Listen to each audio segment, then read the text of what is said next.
कुरिन्थियों के नाम पौलुस प्रेरित की पहली पत्री 15वां अध्याय।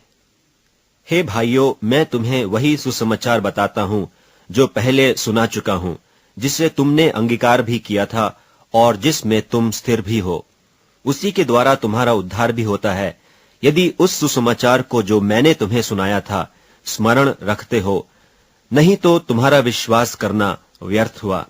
इसी कारण मैंने सबसे पहले तुम्हें वही बात पहुंचा दी जो मुझे पहुंची थी, कि पवित्र शास्त्र के वचन के अनुसार यीशु मसीह हमारे पापों के लिए मर गया और गाड़ा गया, और पवित्र शास्त्र के अनुसार तीसरे दिन जी भी उठा, और कैफा को तब 12 को दिखाई दिया, फिर 500 से अधिक भाइयों को एक साथ दिखाई दिया, जिनमें से बहुतेरे अब तक वर्तमान हैं, पर कितने सो गए।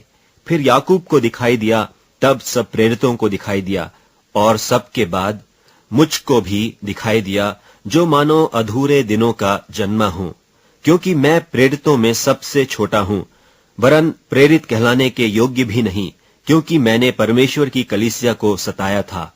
परंतु मैं जो कुछ भी हूं परमेश्वर के अनुग्रह से हूं, और उसका अनुग्रह जो मुझ पर हुआ वह व्यर्थ नहीं हुआ। परंतु मैंने उन सब से बढ़कर परिश्रम भी किया, तो भी यह मेरी ओर से नहीं हुआ, परंतु परमेश्वर के अनुग्रह से जो मुझ पर था। सो चाहे मैं हूं चाहे वे हों, हम यही प्रचार करते हैं, और इसी पर तुमने विश्वास भी किया। सो जबकि मसीह का यह प्रचार किया जाता है कि वह मरे हुओं में से जी उठा, तो तुम में से कितने क्यों कर कहते हैं कि मरे हुओं का पुनरुत्थान है ही नहीं। यदि मरे हुओं का पुनरुत्थान ही नहीं, तो मसीह भी नहीं जी उठा, और यदि मसीह नहीं जी उठा, तो हमारा प्रचार करना भी व्यर्थ है, और तुम्हारा विश्वास भी व्यर्थ है। वरन हम परमेश्वर के झूठे गवाह ठहरे, क्योंकि हमने परमेश्वर के विषय में यह गवाही दी कि उसने मसीह को जिला दिया, यद्यपि नहीं जिलाया, यदि मरे हुए नहीं जी उठते। और यदि मुर्दे नहीं जी उठते, तो मसीह भी नहीं जी उठा, और यदि मसीह नहीं जी उठा, तो तुम्हारा विश्वास व्यर्थ है, और तुम अब तक अपने पापों में फंसे हो। वरन जो मसीह में सो गए हैं वे भी नाश हुए।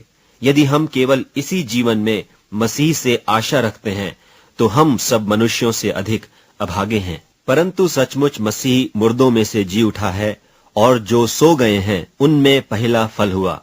क्योंकि जब मनुष्य के द्वारा मृत्यु आई, तो मनुष्य ही के द्वारा मरे हुओं का पुनरुत्थान भी आया। और जैसे आदम में सब मरते हैं, वैसा ही मसीह में सब जिलाए जाएंगे।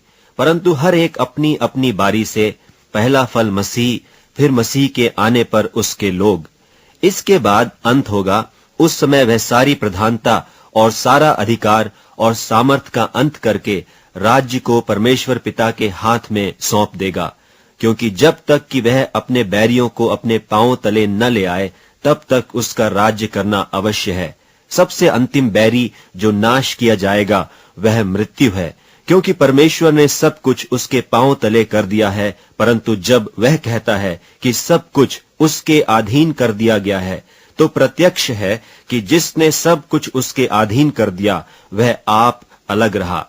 और जब सब कुछ उसके अधीन हो जाएगा, तो पुत्र आप भी उसके अधीन हो जाएगा, जिसने सब कुछ उसके अधीन कर दिया, ताकि सब में परमेश्वर ही सब कुछ हो। नहीं तो जो लोग मरे हुओं के लिए बपतिस्मा लेते हैं, वे क्या करेंगे? यदि मुर्दे जी उठते ही नहीं, तो फिर क्यों उनके लिए बपतिस्मा लेते हैं?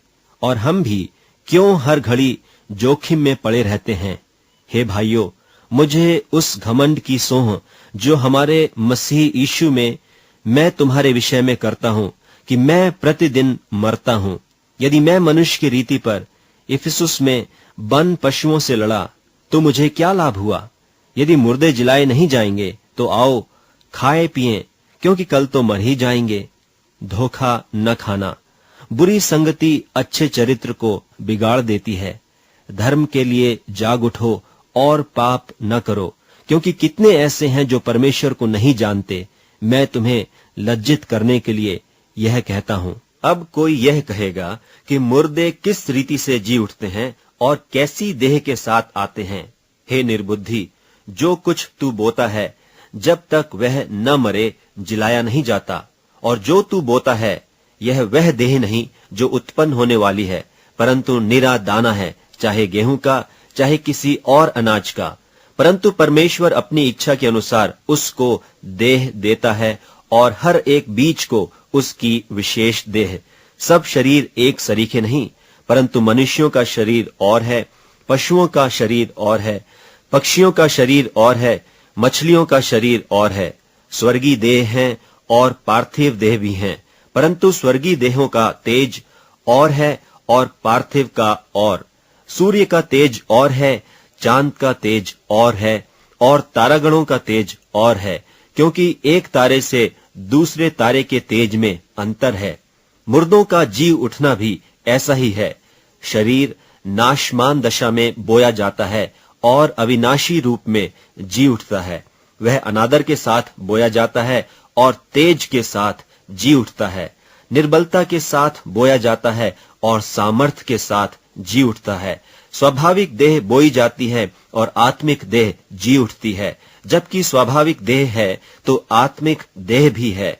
ऐसा ही लिखा भी है कि प्रथम मनुष्य अर्थात आदम जीवित प्राणी बना और अंतिम आदम जीवनदायक आत्मा बना। परंतु पहले आत्मिक न था पर स्वाभाविक था, इसके बाद आत्मिक हुआ। प्रथम मनुष्य धरती से अर्थात मिट्टी का था, दूसरा मनुष्य स्वर्गीय है। जैसा वह मिट्टी का था वैसे ही और मिट्टी के हैं, और जैसा वह स्वर्गीय है वैसे ही और भी स्वर्गीय हैं। और जैसे हमने उसका रूप जो मिट्टी का था धारण किया, वैसे ही उस स्वर्गीय का रूप भी धारण करेंगे। हे भाइयों, मैं यह कहता हूं कि मांस और लोहू परमेश्वर के राज्य के अधिकारी नहीं हो सकते, और न विनाश अविनाशी का अधिकारी हो सकता है। देखो, मैं तुमसे भेद की बात कहता हूं कि हम सब तो नहीं सोएंगे, परंतु सब बदल जाएंगे। और यह क्षण भर में, पलक मारते ही, पिछली तुरही फूंकते ही होगा। क्योंकि तुरही फूंकी जाएगी और मुर्दे अविनाशी दशा में उठाए जाएंगे और हम बदल जाएंगे। क्योंकि अवश्य है कि यह नाशमान देह अविनाश को पहन ले और यह मरणहार देह अमरता को पहन ले। और जब यह नाशमान अविनाश को पहन लेगा और यह मरणहार अमरता को पहन लेगा, तब वह वचन जो लिखा है पूरा हो जाएगा कि जय ने मृत्यु को निगल लिया। हे मृत्यु, तेरी जय कहाँ रही? हे मृत्यु, तेरा डंक कहाँ रहा? मृत्यु का डंक पाप है और पाप का बल व्यवस्था है। परंतु परमेश्वर का धन्यवाद हो जो हमारे प्रभु यीशु मसीह के द्वारा हमें जयवंत करता है। सो हे मेरे प्रिय भाइयों, दृढ़ और अटल रहो और प्रभु के काम में सर्वदा बढ़ते जाओ, क्योंकि यह जानते हो कि तुम्हारा परिश्रम प्रभु में व्यर्थ नहीं है।